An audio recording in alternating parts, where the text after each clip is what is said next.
Ladies and gentlemen, children of the interwebs out there, Sebastian Envy, Strong Style, File. Transformers Shine the Light.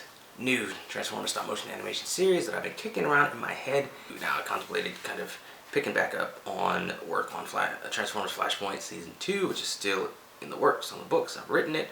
I just felt myself being pulled. Maybe it was just my inability to resist the temptation of wanting to do stuff with Siege and Earthrise figures in something else. Now, I've been on this kick lately, this G1 kick. I've been watching Transformers on Tubi TV, which if you're not watching Tubi TV, you should. There's an app, you can watch it online.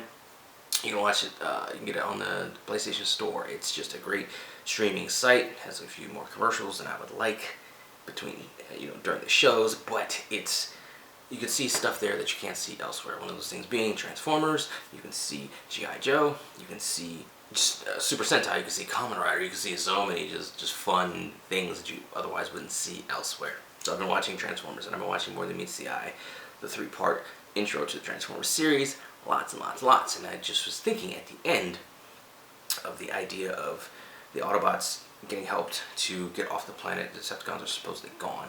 And had this idea of just, what if the Decepticons were seen as the good guys in the story, the Autobots were seen as the bad guys, and the Decepticons were aligned with humans.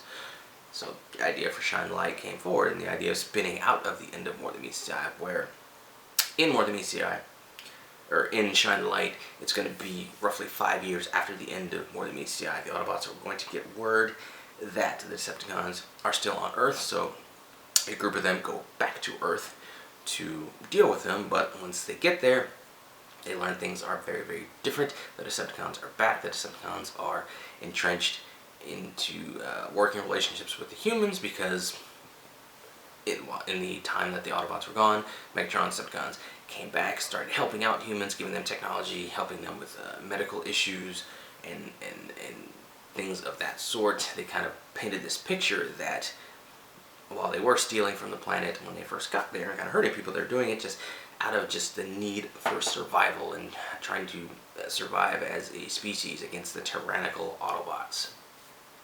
Humans kind of are hesitant at first, but once the Decepticons start helping them, I guess, as I said, giving them those technology, giving them access to those medical breakthroughs, they kind of see them as the good guys.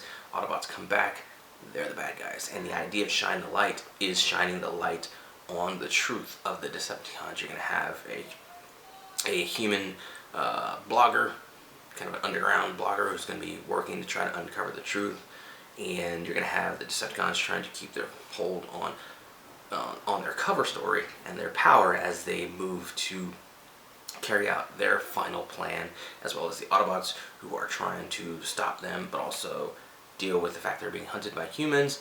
Of course, all without the benefit of Optimus Prime. The characters involved in Shine the Light are going to be ones that don't exactly get, I guess, the greater focus in some of these other series. Everybody wants to, have your Jazz and some of the cooler characters like that, whereas Shine the Light for the Autobot side is going to feature Wheeljack and Grapple and Hoist, who they made very, very cool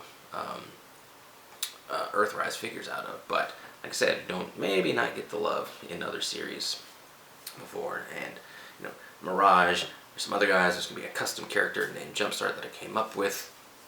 I'm gonna have a casting listing at the castingcallclub.com, as well as Behind the Voice Actors. Those are pretty much the two sites that I use to kind of gather voice talent for my animations. So we'll see what I cobble together as far as voice talent goes. Of course, my email will be in the description. You could hit me up there if you would come across this on YouTube and wish to throw your voice into it. There's a lot of talented people on YouTube that have been in other people's series. I'm going to try to see about reaching out to them, see if they can lend their voices to Shine the Light and make it happen. Now, of course, I do have some other animations that I'm working on. The Survivors is still coming because I love that series and the idea and the concept of it. I have a Alpha Flight short that's featuring X-Men and X-Factor. That is coming forth. That'll be the first thing that I kick out because I'm almost done with it now. I just need to put final touches on that, so I'll kick that out, get back to some Survivors. There might be another action figure series coming along.